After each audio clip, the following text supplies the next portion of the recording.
PDC, CAA, King of King, alula tellement ba client na ye, akana kozala proche na bango, pona kokubisa masolo, CPLAS na CPLAS, nenga mesana, boye suite ya modernisation, ya piste ya aéroport ya Luano na Lubumbashi, Fly CAA outi ko modifier programme ya vol na ye, kaka pona kotia pio, pe à l'aise ba client na ye. Désormais, horaire de vol les aboyés. Kinshasa Lubumbashi, vol 7 sur 7. Veut dire, semaine mobimba du lundi au dimanche. À partir de 7h45, Ngingo, ça la vol na yo na nenga professionnel qui toko. Et bongo Kinshasa Goma, 5 jours et semaine sur 7. À partir de 15h30. Kinshasa Mbujimai, 6 jours sur 7 la semaine. À partir de 8h40. Ah, Fly CAA, Banamboka Batali gauche, Batali droite, yo na yo. Et Siliteo. Kinshasa Kananga, 9h15. Kinshasa Gemena, 9h15. Kinshasa Mbandaka, 14h15. Kinshasa Kindu, 8h juste.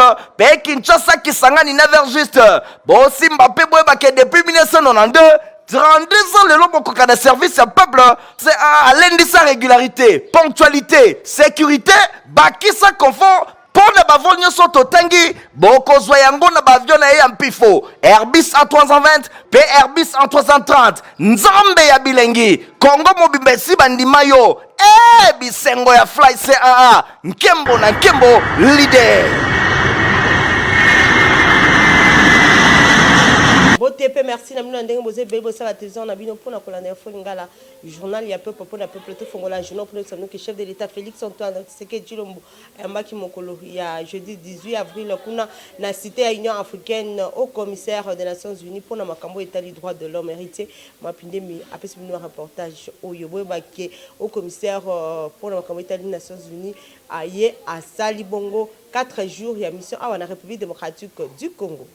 Chef de l'État, Félix Antoine Tshisekedi Tshilombo, ayambaki Volker Turk, Oyo, Azali Bongo, au commissaire Yaba Nations Unies pour na makambo etali droit de l'homme. Ye ayaki na cadre ya mission officielle il y a 4 jours na République démocratique du Congo. Volker Turk au commissaire Yaba Nations Unies pour na droit de l'homme. Ayamba maki jeudi 18 avril 2024 et pas ya chef de l'État Félix Antoine Tshisekedi Tshilombo na cité ya Union africaine. Ba personnalité mibale ba betaki masolo pour na ba question ya droit de l'homme na République démocratique du Congo. Na contexte ya crise sécuritaire Oyo elobi bongo Oyo ezwami na agression imposée et pas ya Rwanda na est ya République démocratique du Congo. Bintou Keita, chef ya MONUSCO, azalaki pe wana yende accompagnaki Volker Turk. Oyo asalaki pe mission na mboka Ituri Goma avant aya na ville ya Kinshasa. Ye atalisi indignation na ye liboso ya persistance ya ba massacre ya population pe a condamné silence ya communauté internationale.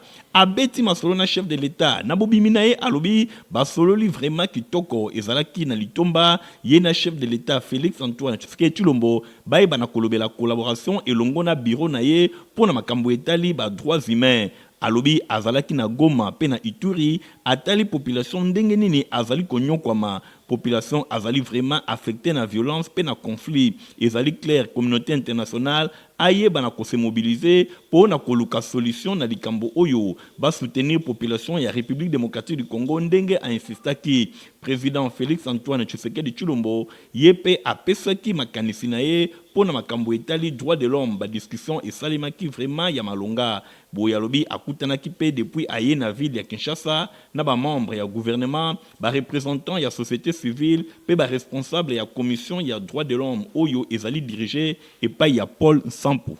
Tobeta bongo masolo ya première ministre madame Judith Suminwa Tuluka oyo azako continuer ba consultation jeudi 18 avril la yambaki bongo AAC Barpa le conduite et pas Didier Mazenga deuxième regroupement ezaki AVC allié oyo zalaki conduite et pas coordonnateur nango Didier Bidimbu ba pe lisusu ka yambaki bongo IDPS qui bassa Maliba oyo zaki conduit et pas Augustin qui bassa Francis Kanzaloko Kazaki wana compte symphoningal.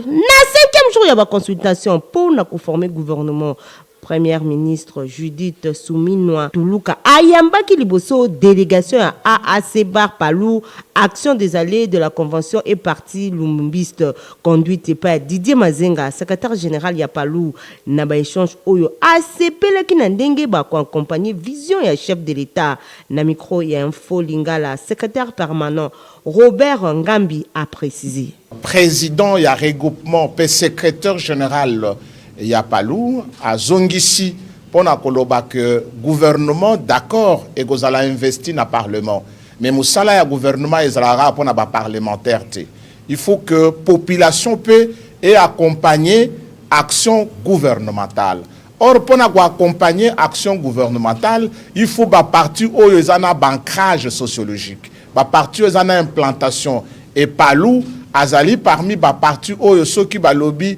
population Palou a lobby population ezasima. Deuxième regroupement, il y a AVCA, autre vision du Congo et allié conduite par un coordonnateur Nabango, Didier Bidimbu Bakota qui Kosolana, première ministre Nasuka, a cepelé l'indénié gouvernement et que poussé République démocratique du Congo vers le développement. Et tout sur la composition et gouvernement. Et puis nini oyo la population qui cause la pour le gouvernement et en tout soli et tout na masoto tout silsinaye et ça que le gouvernement ils a été fait à la taille monene il faut être efficace et ça na makasi et puis qu'on respecter programme oyo et qu'on la prouver dans l'Assemblée nationale tout discuter qui peut pour na poids politique par rapport à combien de nombre de députés pour na ko prétendre dans ministère tout na vice-ministère. Regroupement AAND Basolo la qui pena chef ya gouvernement vice-président na yango honorable Omba Michel Alobi. Na masolo na biso atalisa ki biso vision générale ya gouvernement oyo azolinga kotia en place pe apesa biso ba critère nini sengeli batu bakokisa po bokota kati ya gouvernement pe biso tolobeli ke tozali na batu kati ya regroupement na biso oyo bakokisi ba critère bazala mayele pe o ba wiko sungaye ko accompagner ko kokisa mikano pe mabongisi oyo chef de l'État apesiye pona kosunga peuple na biso pona kosukisa parti ya UDPS ki basa Maliba bakota ki pe na kati basolo la kibongo na premier ministre bazala ki conduit par Augustin Kibasa Nasuka asepeli na choix pe critère ya membre ya gouvernement. Alors tokutanina madame la première ministre to sololi a ebisi biso d'abord vision na ye o yazanango pona kosunga mboka Congo to sentir que yazana ba idée moko claire donc pona biso le plus important les lois komona azoatan je crois qu'il y a sali ba concertation na ye azoatan il y a ko librement il y a ko ça la gouvernement o yeko même mboka na biso na direction malamu to yebi que na est mboka guerre ezali to yebi que ba problème musupe na kati ya société na biso ezali mais to assure que na volonté et détermination ya zanango na équipe o ekozala e ko entourer sous la direction mokonzi mboka Congo et la direction Malam. Merci beaucoup. Comité de gestion à Transco Witiko Zala reconduit et paye à chef de l'État. Bango va organiser qui cérémonie à remise et reprise entre PCA sortant Taylor Lubanga, PCA entrant Jean-Claude Dumbi. Cérémonie et Salima Kibon Mokola jeudi 18 avril on a dépôt. Il y a Transco Zala commune et à Limete. Stéphane Skande héritier m'a pigné Bazaki on a compte c'est Foninga. Comité ya gestion ya société Transco oyo euti kozala reconduit kalamingite et pas ya chef de l'État Félix Antoine Tshisekedi Tshilombo ezali dirigé et pas ya bâtonnier Cyprien Mberemoba pena adjoint na Flori Boatuka Katema bango organisa ki cérémonie ya remise et reprise entre professeur Taylor Lubanga ancien PCA et Jean-Claude Ndumbi oyo azali nouveau PCA ya Transco cérémonie et salemaki jeudi 18 avril 2024 na dépôt de ya commune ya limité na ville ya Kinshasa ba personnalité ya ndenge na ndenge ba répondaki qui présent na activité solennelle oyo lokola Désiré Bougiriri directeur ya cabinet pe représentant ya ministre ya transport Marc Ekila ba administrateur délégué pe quelques directeurs ya Transco et longo na ba invité de Marc Ebele ba zala ki pe wana na rendez-vous et Sengeli Bosimba Canada sur le 5 avril 2024 na ordonnance présidentielle oyo ezala ki rendu public na chaîne nationale le chef de l'État Félix Antoine Tshisekedi Tshilombo a renouvelé qui confiance nae et pas ya bâtonnier Cyprien Mberemoba pe monsieur Flori Boatuka Katema bango bazali bongo directeur général titulaire pe directeur général adjoint ya établissement public ya transport au Congo Transco na Mokuse na occasion wana anomaki pe Jean-Claude Ndumbi nouveau président ya conseil d'administration PCA ya Transco na remplacement ya professeur Taylor Lubanga bosimba que cérémonie oyo eleka qui vraiment kitoko PCA Jean-Claude Ndumbi a côté désormais na fonction na ye na kati ya comité de gestion ya Transco.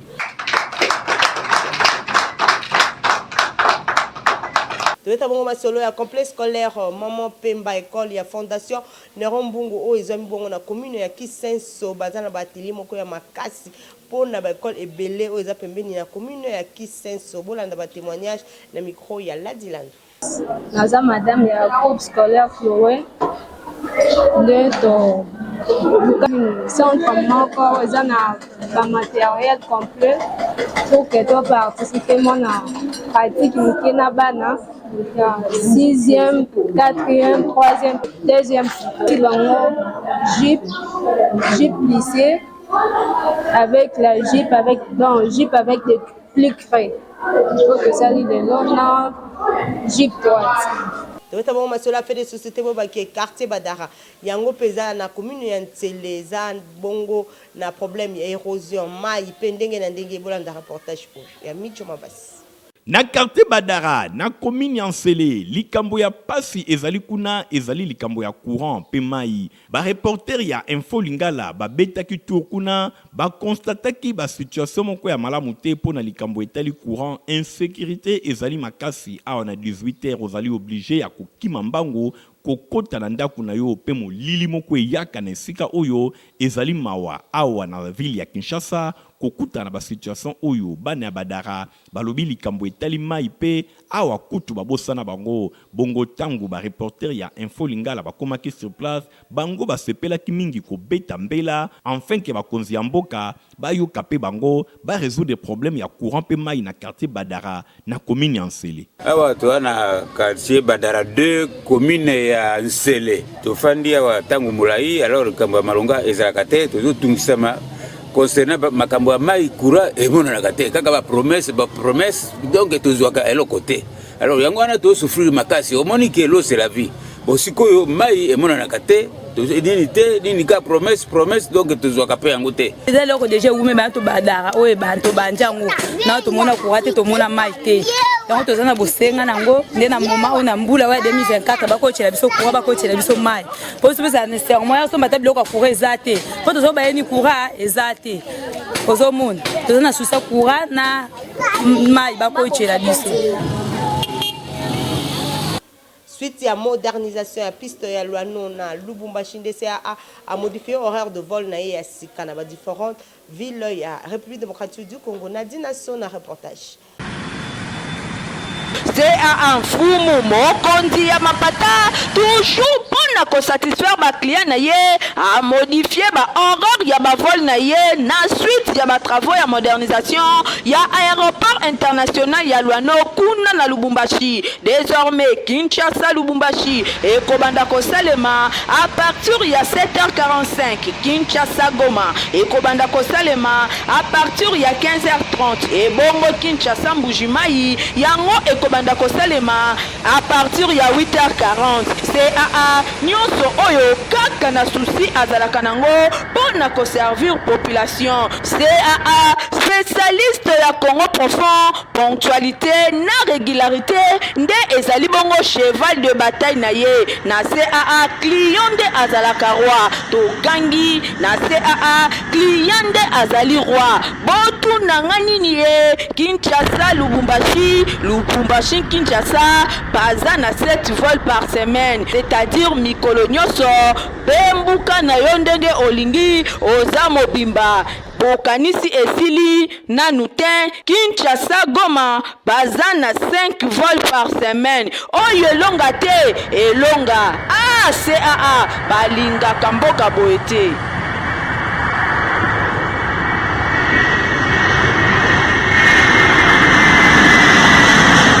na masolo etali bokolongo no mwanzo to ba rédaction ya info ngala journal a peu pour la peuple mais ko le mino bisap eza graine peu ba fleur o ba benga ngai ya rouge reportage. ezalaka répété à travers saveur nango délicieuse pe ba effet bénéfique nango po na santé yango eza nini eza nde bisap to pe ba graine ya ngai ya rouge epai wapi basalelaka yango boisson mingi na Afrique à travers ba graine na yango rouge pe délicieuse boisson oyo ezali vraiment traditionnel epai wapi epanzana mingi na Afrique na ba pays lokola Sénégal Guinée, Mali, pe Benin, kobakisa na Égypte na oyo etali ba bien fait ya bisap bosengeli koyeba ke ezali boisson moko makasi pamba te e facilitaka digestion na ndenge ya kosakana te bisap to ba graine ya ngai ya rouge yango ezali na vitamine C pe eza antioxydant yango réduisaka hypertension réduisaka cholestérol réduisaka triglycérine eza antioxydant eza anti-inflammatoire ezali vitalisant régularisaka glycémie ezalaka pe lisusu antalgique pe eza anti-stress epai wapi esengeli na moto nyonso komelaka bisapu oyo en gène vers moko na tongo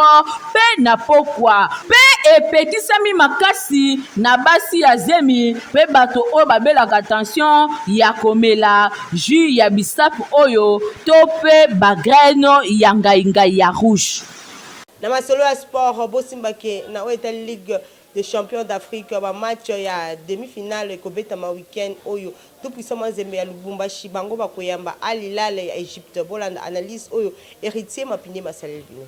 Tout puissant Mazembe, ya République démocratique du Congo, akoyamba Al Ahly ya Egypte mokolo ya samedi 20 avril na temple na ya Kamalondo na ville ya Lubumbashi. Ezali bongo na cadre ya demi-finale ya 28e édition ya Ligue des champions ya Confédération africaine ya football. Match moko ya vito ya mort pour na ba équipe nyonso mibale avant manche retour oyo ezali prévu dans une semaine na cœur kuna na Égypte. Pona la Ndiaye oyo azali entraîneur ya tout puissant Mazembe alobi esengeli équipe na ye ezala meilleure pona ba match nyonso mibale bayebi ke Al Ahly ezali équipe moko la plus titrée ya continent africain tango akomaka na niveau oyo ya compétition bazalaka vraiment redoutable encore lisusu na début ya compétition bazalaka moins fragile kasina kokoma boye bazalaka matata la Ndiaye azali ko recruter la plupart ya ba joueurs oyo azana bango bakomana na niveau oyo ya compétition te kasi nyonso wana ekoloba eloko te pamba te match ekobetama pendant 90 minutes pour na oyo etali préparation mentale physique. La Ndiaye alobi ke équipe na ye ezali prête pour na kokutana na équipe ya Al Ahly oyo match ekozala vraiment makasi bosimba ke tout puissant Mazembe a se retiraki déjà na centre na ye ya Futuka na sima ya kouta ville ya Kinshasa epai wapi abetaki na équipe ya Les Aigles aganaki 3-0 pe aganaki 2-1 contre ASV Club ya Kinshasa boye équipe ya Al Ahly akomaki déjà kuna na boye équipe ya Al Ahly akomaki déjà na ville ya Lubumbashi epai wapi akomaki mokolo ya mercredi na pokwa pona oyo etali match mususu ya demi-finale équipe ya Espérance ya Tunis akobeta na Mamelodi Sundowns ya Afrique du Sud. Ulingi yola tasapota qualité pe ya propre yeba ki na 7e mm papa griffe za na zo sala bino basapoto ya qualité. Papa sinangai e utako apio olingaka basapatu kitoko olingaka mokoto ya malonga oyo ekobimisa yo propre liboso ya bato nyonso esika eza se moko na 7e rue na commune ya Limete na place commerciale na Petit Boulevard tala malamu yeyo collègue ya bato nyonso basalaka basapatu minene na mikili ya poto basapatu ya kitoko oyo bino boyebi yeyo ye moko ayebi mosala na ndenge akosakana te bato nyonso bayebi collègue ya Jimmy Weston azali kosala koto na ndenge ya kosakana te nayebi ke chef de l'état Fachi Beton oyebi nga na kombo oyebi nga na elongi oyebi nga na musala. Moi je pense que c'est déjà quelque chose de bon. Et puis oyebi batezaki na limete toki na premier ministre ozalaka na yo na musée oyo kota palais du peuple obenga ngai tokutana mais ti lelo kaka bablocage mais ozala même na baministre nao ministre ya culture azali ministre ya industrie azali ministre ya pemi azali pemea mais pourquoi te koko kotyanga maboko nga mpe na diminuer taux ya chômage kulu nezomata par contre ozala na papa grise po akodiminuer taux wana ya kuluna pour encadrer jeunesse pour transformer bango soki moto ayebi kosala sapato est ce que azali so na besoin asala kuluna je ne pense pas automatiquement akoluka azala responsable pour qu'il y ait des familles mais pourquoi naza aide te pourquoi nasolaka mpe na vie na nga gentili ngobila oyo adjoint na ye ezali chez Koko Mulumba fils gouverneur gentili ngobila namonaka même bonne fois alobaka nga moko amemanga ti epa chef de l'état napesa ye mokoto bono ayebi ke makambo ya politique mpe mwa makambo ebele mais efeki bonne fois oyo baautorité mosusu mpe baza nango moi je pense que mosala effort eza devoir na bino nga devoir na nga na sali soki tembe boya na 7e rue place commerciale na petit boulevard place baartiste wana mpe mosusu omonaka basaka babiloko bakekele okomona ala la présence de la salle naza bien organisé naza na mikanda nyonso oyo ekosenga l'état alobi mpe tosoutenir yo yango na bimisi mais balingi kosoutenir nga te bon je comprends ntango client nyonso akotaka awa oyoka yango papa gris mawa ngoba biso mama te po basoutenir yo il faut simba science mais nga na simba science na vi na nga te donc chaussure ya awa ozala kosala fete odia bato nyonso na fete nataka tesa awa ozala oza na mariage lata awa oza na sapato ya monene lokolokola eliki yaka na odimini yango koma lokwa ye moro ekoka oyo oza na oyo lokwa ye moro olingi koma boliki lokola eliki yaka na osala oyo nasalaka réparation nasalaka fabrication donc nayebi kosala oyo comme il se doit otaka ebate eza te oyoki adresse eza se moko na 7e rue Petit Boulevard na commune ya Limete epai wapi bachaussure basandale bamapapa ezali kosalema na ndenge ya kosakana te soki okoti awa obosani Italie libela bozalaki ebele mpona kolanda journal oyo bopesa merci na Igor Ntingi Matomina azalaki na nsima ya caméra concours rédactionnel ya Midio Mabasi héritier mapinemi ya superviseur qui journal oyo montage esimamaki epai ya Fabrice Lundo mpe Christian Kangebini ngai bino tokusani rendez-vous mokola lundi au revoir